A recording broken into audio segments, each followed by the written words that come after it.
Dans cet épisode, je vais vous donner 10 astuces sur Lightroom que vous ne connaissez sûrement pas. Et la cinquième va vraiment vous étonner. Peut-être, en fait, la huitième, ce sera peut-être la troisième.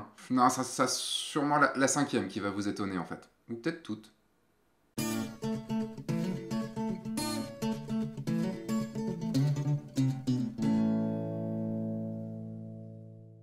Bonjour, je suis Sébastien Roignan et vous êtes bien dans un nouvel épisode de F1.4. Et à un moment, je regardais Lightroom et je me suis dit, il y a sûrement des trucs que je connais pas sur Lightroom. Et j'ai commencé à chercher un petit peu sur internet et je suis tombé sur plein d'astuces, pas mal que je connaissais déjà et certaines que je ne connaissais pas, ou alors que j'avais déjà entendu parler, ou alors que j'avais déjà vu, mais je ne l'avais pas intégré à mon travail. Je me dis, mais merde, mais c'est trop bien ces trucs-là. Oui, c'est vrai qu'il y a des gros mots encore dans F1.4, mais ça changera jamais. Et du coup, j'ai pris 10 de ces astuces et je vais vous les donner tout de suite. Et pour la première astuce, je vais vous montrer une astuce des filtres gradués, filtres radio ou filtres, ça marche dans tous les filtres. Je vais prendre pour ça les photos d'Islande, parce que c'est cool l'Islande, et que j'ai envie de continuer à vous montrer des photos d'Islande. Je vais en prendre une, allez, au hasard, on va prendre par exemple celle-là. Et imaginons que je sois sur les tirettes ici, et que par exemple j'ai mes hautes lumières, je les ai descendues comme ça pas mal, j'ai monté mes ombres et je trouve que ce n'est pas assez. Ma tirette là elle est complètement à droite, les hautes lumières complètement à gauche, je ne peux pas aller plus loin. J'ai un moyen sur Lightroom de le faire. On va passer par exemple un filtre radial. Ça peut être un filtre gradué aussi, hein, c'est pareil. Et je vais cliquer en dehors de la photo, par exemple ici, je vais juste créer un petit rond. Et vous voyez que si j'appuie sur O, ça affiche partout où agit ce filtre, et vous voyez qu'il agit partout. Et ce qui est bien, c'est qu'ici, j'ai toujours haute lumière et ombre. Et je peux continuer à jouer dessus, abaisser mes hautes lumières, abaisser mes ombres. Ça, c'est plutôt pas mal. Faites juste attention à une chose, c'est au blanc et au noir, mais ils ne réagissent pas pareil que dans les paramètres basiques ici. Et je vais passer maintenant à la deuxième astuce. Pour cette deuxième astuce, on va utiliser le filtre radial aussi, et je pense que ça vous arrive souvent, enfin ça doit forcément vous arriver, de vous dire, bon, allez, je vais faire un filtre qui s'adapte à peu près, enfin qui va s'adapter à ma photo pour faire, par exemple, un vignettage.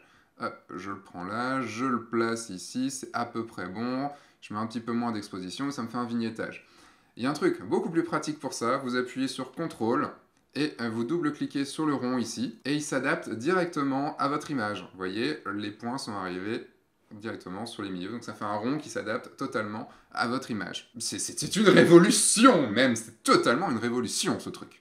Je prends une autre photo et on arrive dans les champs de lave. On va partir sur celle-là, parce qu'il y a un peu de ciel, et je vais prendre un filtre gradué ici, sur le ciel, pour essayer peut-être de l'assombrir un petit peu. Donc je le prends ici, et je fais mon filtre gradué. Plus vous étirez, plus le dégradé sera doux, et moins vous étirez, plus le dégradé sera fort. Si par exemple j'appuie sur O, voilà, vous voyez que le dégradé est très rapide, alors que là, il est vraiment très doux. Je réappuie sur O pour enlever là où ça agit, et par exemple, je veux qu'il y ait un peu moins d'exposition, qu'il y ait peut-être un petit peu plus de contraste, un peu moins de haute lumière, un peu plus d'ombre.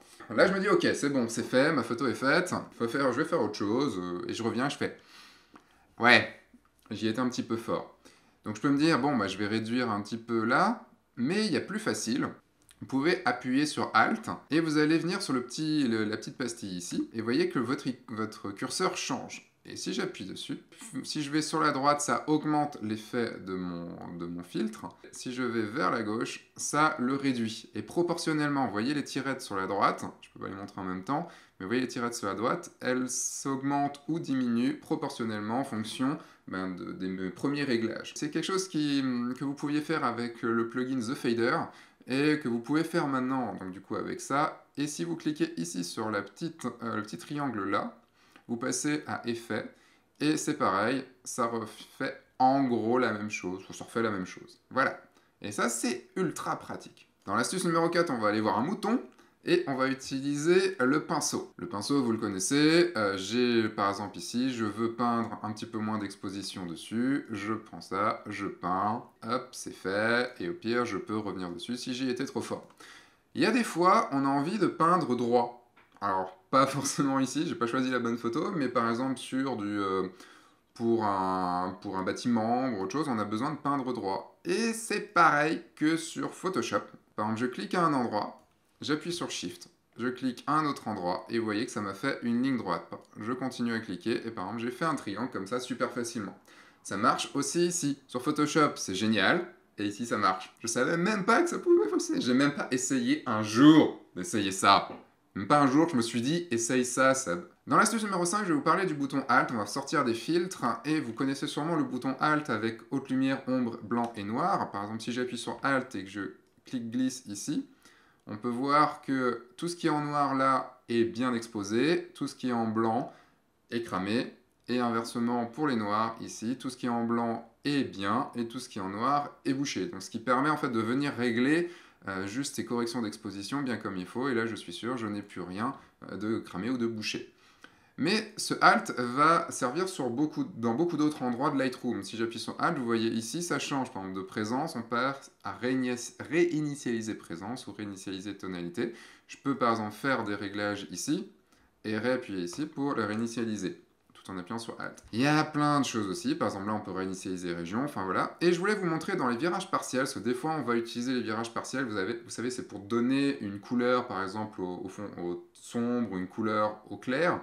Par exemple, là, je vais donner une teinte, par exemple, jaune, verte, là, au très clair, et une teinte un peu violette aux ombres. Et puis après, ici, je peux gérer la balance entre les blancs, donc savoir où est mon point de transition entre les ombres et entre les hautes lumières et les ombres. Si je veux avoir une saturation un petit peu légère, comme ça, par exemple, ça se voit pas énormément, mais du coup j'ai du mal à me décider sur la couleur. Alors, je peux aller choisir la couleur en cliquant ici, mais ça c'est pas le sujet. Si j'appuie sur Alt et sur la teinte, il va me pousser, c'est comme si j'avais poussé la saturation, la tirette de la saturation à fond. Et donc du coup je peux voir vraiment la couleur que je vais appliquer. Par exemple, je veux appliquer un vert comme celui-là, et dès que je déclique, ça me ramène sur la saturation normale, la saturation que j'ai voulu mettre. Alors essayez, ce bouton Alt marche dans plein d'endroits de Lightroom, donc n'hésitez pas à l'utiliser, n'hésitez pas à l'essayer. Alors, astuce numéro 6, donc là j'ai changé, je suis parti sur une autre série de photos parce que j'avais pas de quoi vous montrer l'astuce avec les photos d'Islande. Là c'est une série de photos que j'ai prise juste là derrière, dans les étagères derrière, et c'est une série de photos qui a été faite on va dire en braquettant. J'étais en mode manuel et j'ai changé les réglages. Par exemple là je suis à 1/50e, là, je suis à 1/100e, puis à 1/160, puis à 1/250, puis à 1/320, puis à 1/400e. C'est une astuce qui va ne fonctionner que si vous avez fait des photos en mode manuel, et qu'il n'y a pas de compensation, de réglage de la part de votre appareil photo. L'idée, c'est qu'ici, je gère par exemple mon exposition. Hop, je gère un peu mon exposition, je gère mes hautes lumières, mes ombres comme il faut, et je trouve que là, ma photo est plutôt bien exposée. Je pourrais synchroniser les autres photos, en sélectionnant toutes mes autres photos avec la touche Maj et mettant synchroniser, et ça va m'envoyer les réglages que j'ai faits sur cette photo sur toutes les autres photos. Mais comme pour les autres photos, je suis plus sombre, puisque j'ai fait un réglage qui me permettait d'être plus sombre, ma photo avec les modifications sera forcément plus sombre que ma photo là où j'ai fait mes réglages. Et Lightroom peut gérer ça, Lightroom peut gérer une exposition parfaite sur toutes les photos d'un même bracketing. Il suffit de prendre la première photo, celle où vous avez fait vos réglages. Pareil, vous sélectionnez toutes les photos avec la touche Maj et en sélectionnant la dernière photo. Et vous allez dans Paramètres. Et dans Paramètres, vous avez Reproduire toutes les expositions. Vous cliquez dessus et voyez que les autres photos ont la même exposition. Si je prends toutes les photos, elles ont toutes la même exposition. Alors évidemment, certaines seront un peu plus bruitées parce qu'elles ont été sous-exposées, mais ça nous permet directement de faire la même exposition sur plein de photos différentes. C'est très pratique quand vous êtes en reportage, par exemple, ou je sais pas, vous avez fait du timelapse ou autre, c'est super pratique. Je repasse en Islande pour l'astuce numéro 7. Alors ce serait une astuce ultra simple. Vous voyez ici, il y a les tirettes. Je peux régler mes tirettes, bien sûr, comme j'ai envie, mais je ne suis pas forcément très précis. Pour être beaucoup plus précis, je vous conseille d'étirer le panneau vraiment au maximum. Je suis même assez triste que ça ne prenne pas la globalité, enfin on ne puisse pas les tirer plus, parce que avec ça, on va pouvoir être beaucoup plus précis à faire nos réglages. C'est une astuce très con, mais il faut le faire. C'est juste tellement pratique. Une autre astuce sur les tirettes, vous voyez, il y a le bouton auto ici. Donc c'est un bouton que vous pouvez utiliser, il n'y a vraiment aucune honte à utiliser le auto. Hein. Ça se trouve, ça va faire des bons réglages tout de suite. Là, c'est pas forcément ce dont j'ai envie, mais ça fait les réglages. Par contre, quand vous appuyez sur auto, ça fait un auto sur toutes les tirettes. Si vous appuyez sur Shift et que vous double-cliquez sur une des tirettes, ça va régler en automatique juste cette tirette-là. Si j'appuie pas sur Shift et que je double-clique sur une tirette, ça la remet à 0. Mais là, du coup, je peux faire mon auto comme ça. C'est couillon, mais ça peut être pratique. Maintenant, on passe à l'astuce numéro 9. Cette astuce numéro 9, c'est une astuce qui est arrivée dans un des derniers Lightroom et c'est une astuce très pratique quand vous avez une photo de référence et que vous voulez faire la même post-production sur une autre photo. Imaginons que, je sais pas, j'ai cette photo-ci, que je l'ai réglée, je sais pas, comme ça, que j'ai mis une petite teinte comme ça, j'en sais rien, je fais vraiment un truc à l'arrache, hein, et que je me dise, bon, cette photo-là, je veux qu'elle soit à peu près dans le même réglage, mais par contre, je peux pas faire de copie de réglage puisque c'est pas du tout la même photo. Je vais pouvoir prendre cette photo en modèle. Là, quand je suis dans le module développement, j'ai ici vue de référence. Maj R, c'est le raccourci clavier. J'ai ma photo de référence ici et la photo active ici. Je peux prendre ma photo de référence, donc je clique-glisse ma photo de référence ici, et par exemple, cette photo-ci sera la photo active. C'est-à-dire que là, je peux faire tous les réglages que je veux pour essayer de matcher celle que j'ai à côté. Donc là, je vous conseille d'enlever le panneau à gauche pour avoir plus d'espace, pour pouvoir voir plus la photo. Alors ça marche mieux quand la photo est en vertical parce que vous avez plus d'espace. En carré, ça marchera encore mieux. Et donc du coup, je vais venir essayer de matcher comme ça ma photo, mettre un peu de vibrance, tout ça. Et vous voyez que j'ai fait les choses complètement différemment et je peux réussir à matcher à peu près. C'est vraiment très pratique quand vous voulez, par exemple, vous prenez une photo de quelqu'un d'autre et vous vous dites, bon, je vais essayer de voir comment il a fait, essayer de refaire à peu près les mêmes réglages que lui.